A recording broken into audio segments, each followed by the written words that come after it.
En promotion D, on pouvait assister cet après-midi à un petit choc de la province entre Warem, l'actuel deuxième, et Amoir. Ces derniers sont tombés de la 4e à la 7e place après avoir pris un coup sur la tête le week-end dernier en perdant 8-1 face à Namur.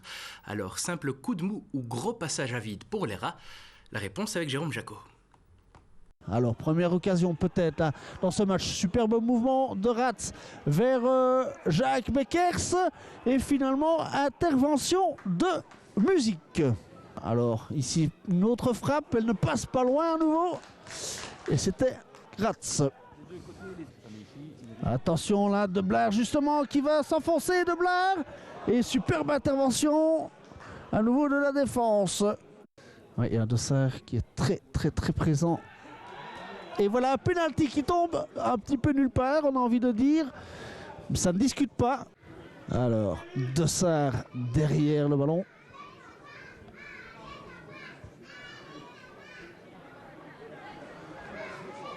Importantissime évidemment hein, dans ce match. Et ça rentre. Voilà, Steve Dossard pour ouvrir le compteur but, le 6e de son championnat. Joueur qui était longuement blessé au premier tour et qui, de cette façon, va aussi voir son moral regonfler quelque peu. Ce nouveau corner, attention, là il est tout seul de Sarr et le gros qui loupe le 2-0, le 0-2 là. On va suivre ce coup franc, excellent coup franc, bien botté au premier poteau. Pierret qui relâche, attention Cossalter, il remet derrière, cette fois-ci c'est 1-1. On vous le disait, le danger se rapproche. Et cette fois-ci, ça passe. Et si je vois bien, c'est Javot qui fait 1-1. Match très ouvert. Là, avec Beckers, Rats. Ah oui, il va les provoquer, il va les frapper. C'est 2-1, ça non. Encore une grosse intervention de Musique. On fait sauter un bon ballon là. Le gros qui passe. Et à nouveau Musique. Amrouze. Et on se jette. De Black qui fonce. Qui trouve Cossalter qui s'est laissé oublier. Cossalter au centre, deuxième poteau. Superbe intervention là de Pierret sur cette reprise de Blair. Et alors on fait sauter dans l'autre rectangle en attendant. Et là c'est Musique qui s'interpose sur une reprise de Dossard. Décidément, ça repart comme en première mi-temps dans tous les sens et des deux côtés. Moret qui renverse là pour Cossalter. Il y a de l'espace. Cossalter en haut. Ah, bien joué d'Enro, qui enroule. Ah oui, et Pierret qui arrête. Je confirme vos propos, vraiment très bon arbitrage. Et là par contre, c'est un très beau but de Jacques Beckers. 1-2. Il s'est fait oublier Jacques. Et là c'est son deuxième but de la saison, lui qui était longuement blessé.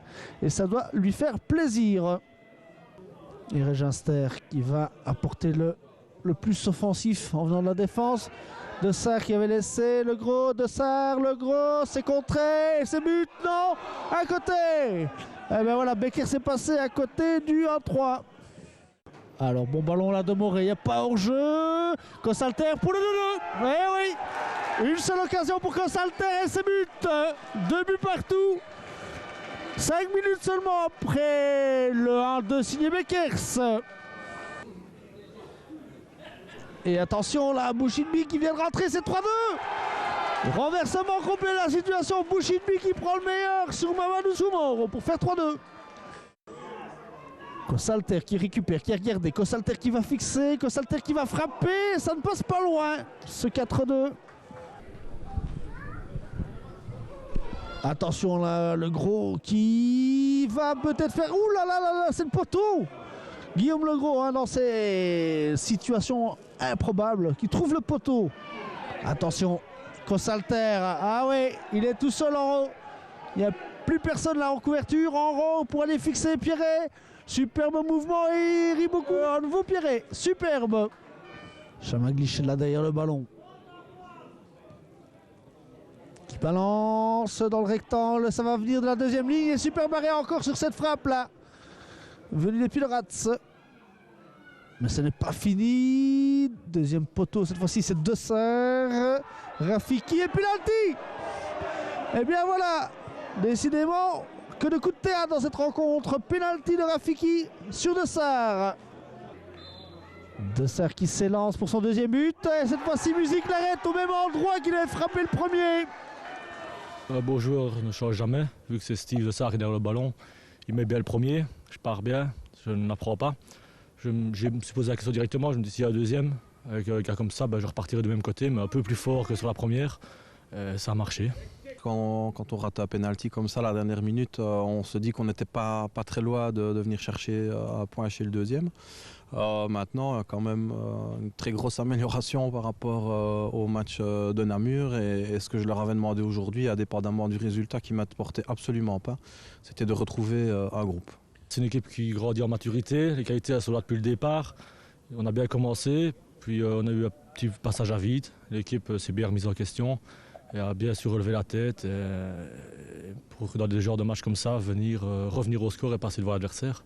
Amoir est quand même armé pour aller jouer ce tour final, c'est ce que vous espérez quand même? Je crois qu'il y a beaucoup de personnes à l'extérieur du club qui voudraient nous faire jouer un rôle qu'on n'est pas capable d'assumer cette année. Ça, je le savais dès avant le début de la saison. Quand on voit le nombre de buts qu'on prend, c'est absolument insuffisant pour espérer jouer les 3-4 premières places en tout cas. Maintenant, c'est évident que tant que mathématiquement on aura cette 3e ou cette 4e place à portée de tir, on se battra pour y arriver. Voilà, une belle opération pour Warem et espérons que Amoir s'en remettra. Il pourra en tout cas analyser leurs erreurs tout comme vous en suivant le match complet mardi à 1h du matin sur les commentaires de Jérôme Jacot et Stéphane Huet.